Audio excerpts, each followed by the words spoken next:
Living alone after retirement doesn't mean you have to feel lonely.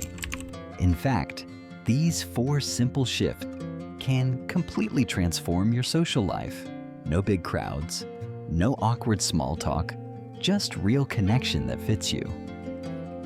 Let's talk about how. Part 1, Introduction and First Key. Living alone doesn't mean feeling lonely. You can still enjoy a rich social life after retirement. Have you ever looked around your home and thought, when did it get so quiet? Not just quiet as in peaceful, but the kind of quiet that settles deep in your bones. The kind that makes you miss a time when the phone rang more often, when neighbors stopped by unannounced, or when work gave your days a natural rhythm filled with people and purpose. It's completely normal. Retirement brings a lot of wonderful things: freedom, time, less stress. But it can also bring unexpected loneliness, especially if you live alone.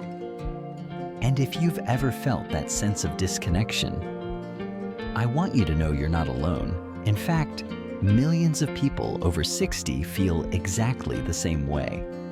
But here's the good news. It doesn't have to stay that way. Staying social in your later years isn't just about making small talk or finding ways to pass the time. It's about staying alive in the truest sense of the word. It keeps your heart open, your mind sharp, and your days meaningful. In this video, we're going to talk about 4 powerful, practical keys to staying social after retirement, even if you live by yourself. These are things you can start doing today.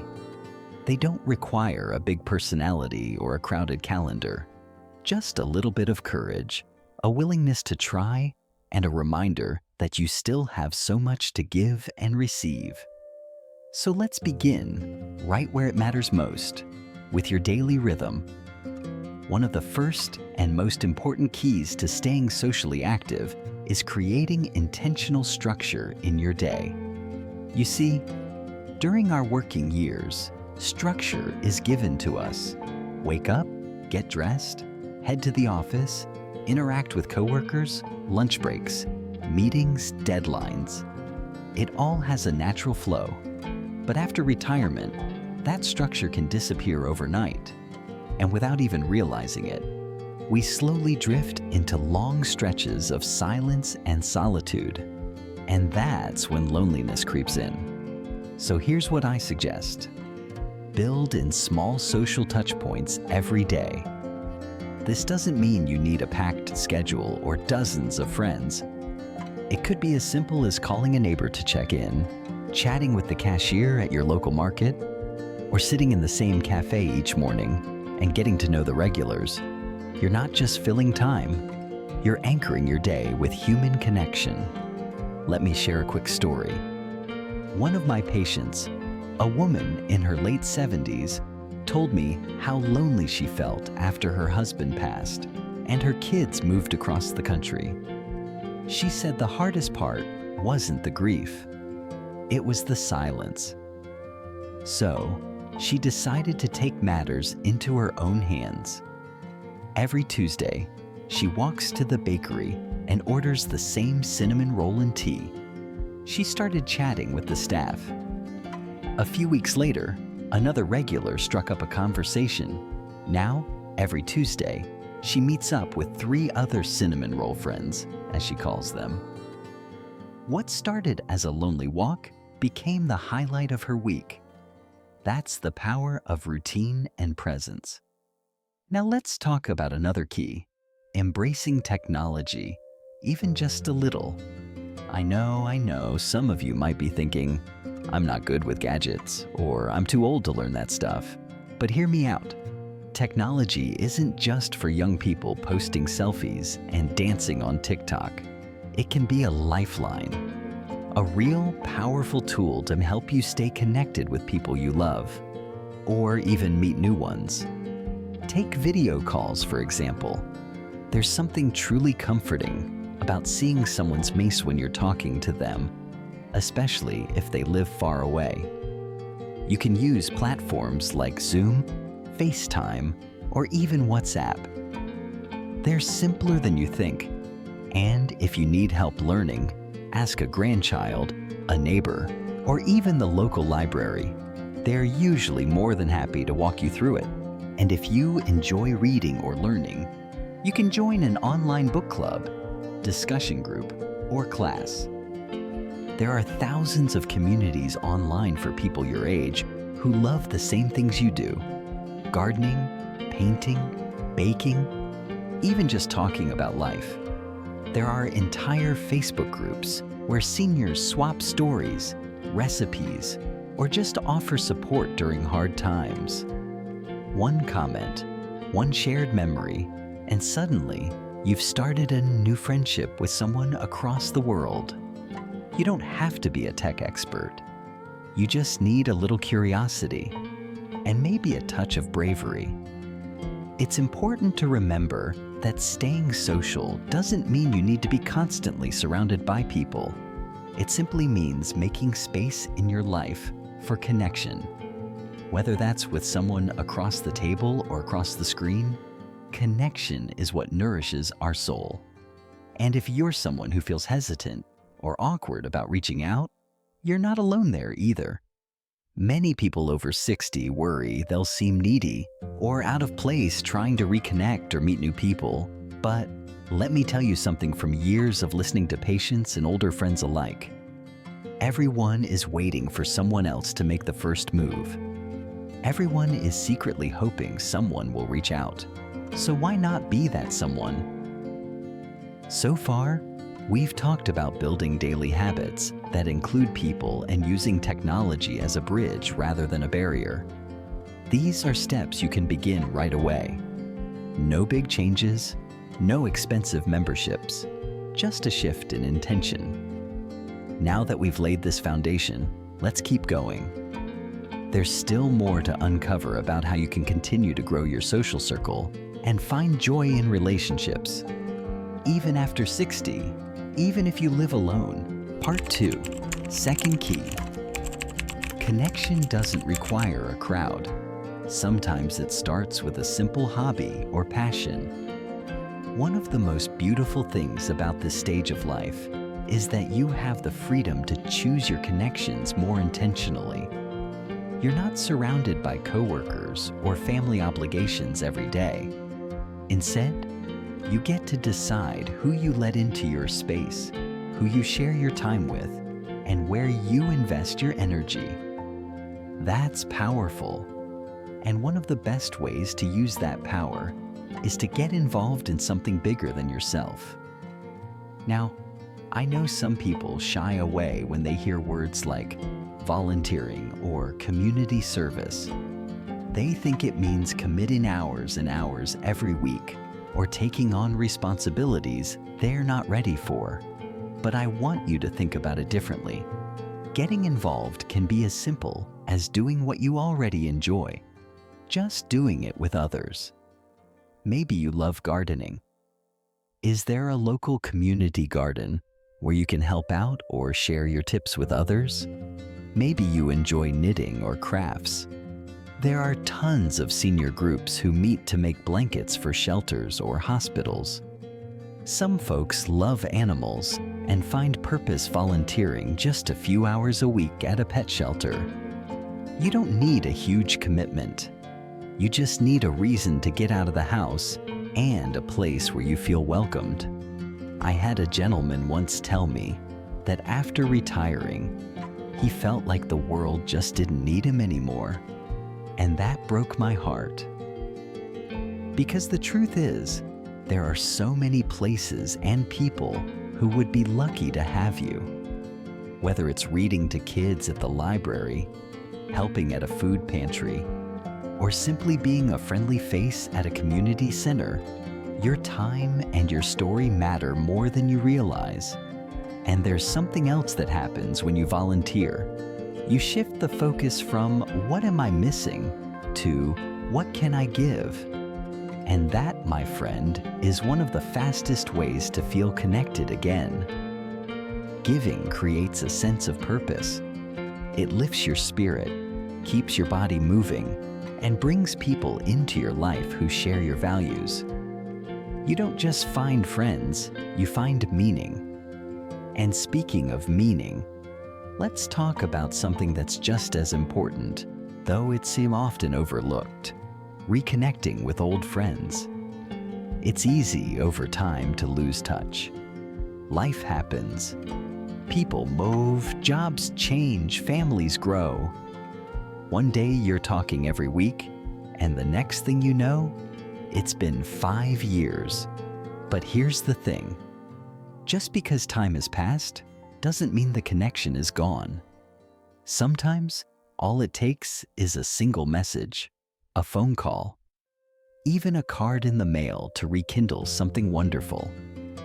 If someone keeps popping into your mind, don't ignore that nudge. Reach out. Say, "Hey, I was just thinking about you and wondering how you've been." That's it. No big speeches, no expectations, just a door that you open. And you might be surprised how many people are just waiting for someone to open it. And if the idea of reaching out makes you nervous, that's okay. Start small. Text a former coworker. Write a Facebook message to an old friend. Even commenting on someone's photo or post can lead to a private conversation. Technology, again, can be your bridge here.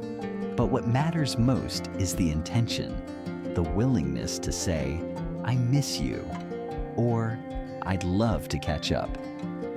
One woman told me she made a list of 5 people she missed for different parts of her life. And once a week, she made it a goal to reach out to one of them, just to say hello. Over a month, she reconnected with 4 of the 5. 2 of them turned into regular coffee meetups, and 1 even became her travel buddy on a senior trip to the Grand Canyon. All because she took the first step.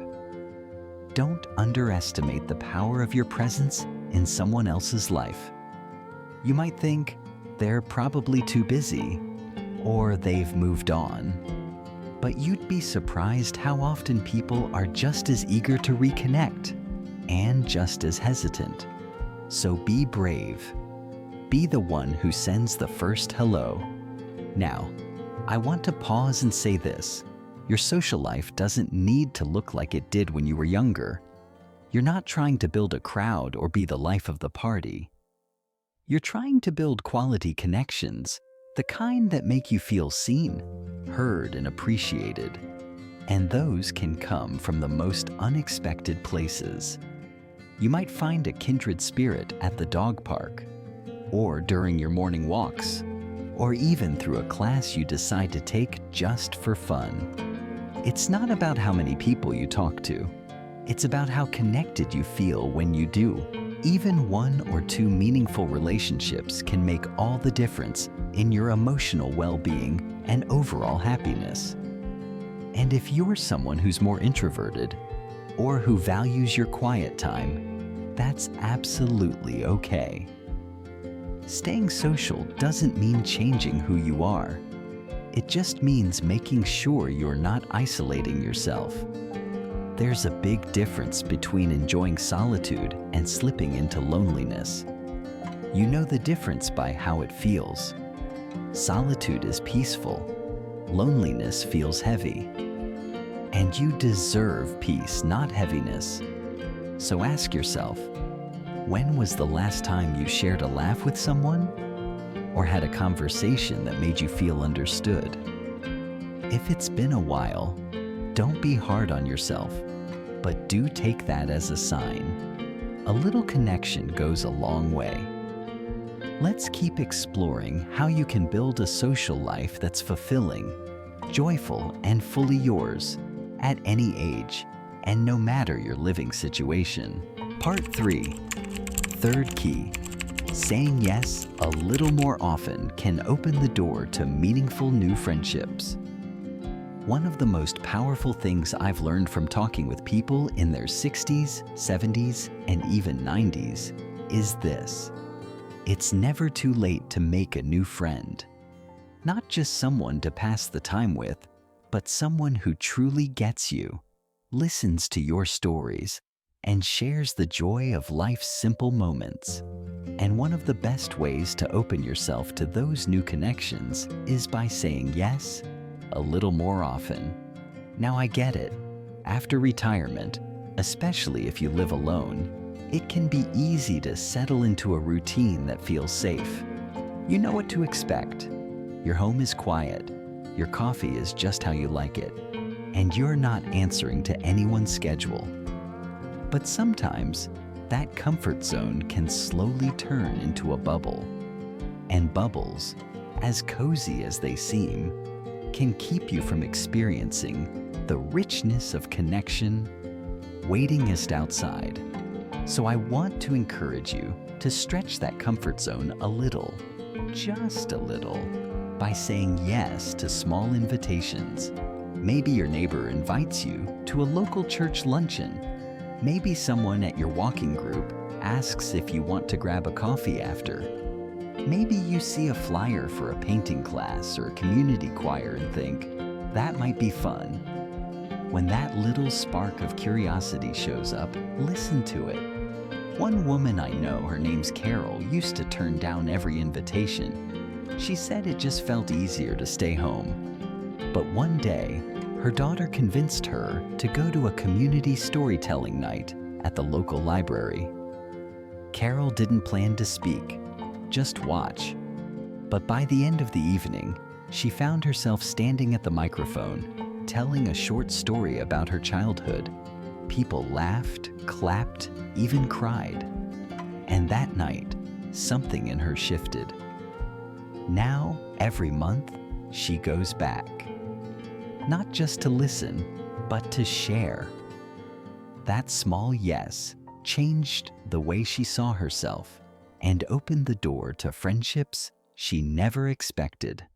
You don't need to become a social butterfly. You just need to say yes to the things that feel nourishing, things that spark your interest, even if they scare you a little. Because that's where connection lives, on the other side of that tiny bit of nervousness. And don't forget, connection doesn't always have to come from other people. Sometimes, the most meaningful way to feel socially engaged is by reconnecting with yourself first. That might sound strange, but hear me out. If you've been alone for a while, or if your social circle has gotten smaller over the years, it's easy to forget just how interesting you are. But you are. You've lived a full life, full of experiences, lessons, and passions. Sometimes the best way to reignite your social life is to reignite your sense of identity. What did you used to love doing? What parts of you have been put on pause because life got busy? Pick those pieces back up. Maybe you used to love journaling, or sketching, or photography. Maybe music used to light you up. But it's been years since you picked up that guitar or sat at a piano. Maybe you loved writing letters, walking in nature, or cooking meals for others. Reconnecting with those pieces of yourself brings out a natural glow, a spark that others are drawn to. Because when you feel alive, you attract connection. That joy is magnetic. And when you feel more whole within yourself, you start to notice opportunities around you more easily. You begin to see connection everywhere. Not just in organized events or phone calls, but in the simple, quiet interactions that happen all the time. A shared smile with someone at the grocery store, a short conversation with the person behind you in line, a compliment to the lady walking her dog down your street. When you're open, those little moments grow into something bigger. A neighbor becomes a friend. A stranger becomes a familiar face. That's how connection begins, through small, repeated acts of presence and kindness. It's also important to give yourself grace on the days that feel hard. Because, yes, Even with all the tips in the world, there will be moments when the silence feels heavier than usual. There will be days when it feels easier to stay curled up in your chair, watching the same show you've seen a dozen times, rather than pushing yourself to make a bound or leave the house. That's okay. You're human. What matters is not perfection. It's the willingness to keep trying, to keep showing up for your own life. There's one more thing I want to say, and I hope you really hear this. You are needed, not just by your family or your neighbors or your friends, but by the world. Your wisdom, your kindness, your stories, they all matter. They add richness to every space you enter, even if it's just a 10-minute chat at the bus stop or a friendly wave to the mail carrier. Your presence brings light to someone else's day. And if you ever doubt that, I want you to remember something. You've already done hard things. You've faced loss, change, and uncertainty. You've reinvented yourself more times than you probably even realize. And now, in this new season of life, you have the chance to build something just as meaningful, something rooted in community, joy, and connection. So if you've ever felt like it's too late to make new friends, too late to rebuild your social life, too late to feel seen or heard, I want you to know, from the bottom of my heart, that it's not. You still have time. You still have heart. And you still have people out there waiting to know someone exactly like you. Part 4. Final, key, and conclusion. It's never too late to feel loved, heard, and truly connected at any age. One of the things I often hear from older adults is, "I wish I'd started sooner." Not about their careers or savings or even their health, but about connection. They say, "I didn't realize how much I needed people until I didn't have them around." And the truth is, no matter how strong, smart, or independent you are, you were never meant to go through life alone. Not entirely. As we get older, our social circles do naturally shift.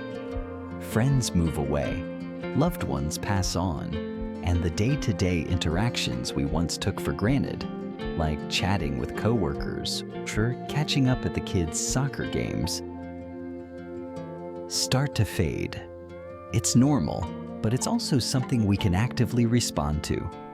Because while we can't control every change, we can take steps to build the kind of social life that supports our health, happiness, and peace of mind.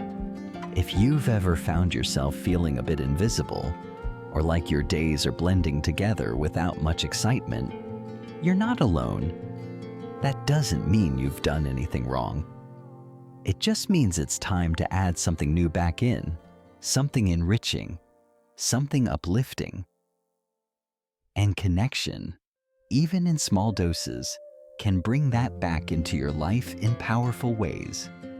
So I want you to imagine what it would feel like to wake up looking forward to your day, not because of big events or fancy plans, but because you know someone is going to smile when they see you. Maybe it's the lady at the cafe who always remembers your name. Maybe it's a friend you check in with every Friday afternoon. Maybe it's the local walking group you meet every morning at the park, where the fresh air feels better when it's shared. That's what staying social looks like in this stage of life. It's not about being busy all the time. It's about staying connected enough to feel alive, to feel valued, to feel like you're still part of something bigger than your four walls. And if there's a voice in your head saying, "But I'm too old to start now," I want you to push back against that. Because age does not define your ability to connect. Your heart doesn't know how many birthdays you've had. It only knows how it feels when it's full, and connection fills it faster than anything else. let's not forget the incredible health benefits either. Social connection isn't just about feeling good emotionally. It literally affects your body. Studies show that people who stay socially active have a lower risk of memory loss, depression, and even heart disease. Just a few meaningful interactions a week can improve sleep, lower stress, and help maintain a sense of purpose. Staying social is one of the most natural medicines you'll ever have access to, and it's free. Now maybe you're wondering, where do I start? Maybe you feel like you've tried before, but nothing really stuck. And that's okay. Sometimes it takes a few tries. But the key is to stay open. Open to new experiences. Open to people who might not be just like you, but who want the same things: kindness, companionship, and a sense of belonging. And sometimes, connection starts when we stop waiting for others to come to us. It starts when we reach out, even if it feels awkward. It starts when we offer a smile, ask a question, or offer a seat. Every day, you have dozens of tiny chances to create connection. At the grocery store, in your building, at the mailbox, or just sitting on a bench in the park. You don't have to change your entire routine. You just need to build little habits of openness into the life you already have. Talk to the same people at the same spots each week. Wave more often. Ask someone how their day is going and really listen. That's how real connection begins. I want to leave you with this thought. Your life still has chapters waiting to be written. Beautiful ones, funny ones, deeply meaningful ones. And you don't have to write them alone. You deserve companionship. You deserve laughter and warmth. You deserve to be surrounded by people who see you, hear you, and appreciate everything you bring to the world. So whether you're reconnecting with old friends, getting involved in something that matters to you, saying yes to new invitations, or simply smiling more often at the people you meet, just know that every small step you take matters. Let's not let retirement or living alone become a reason to shrink away from the world.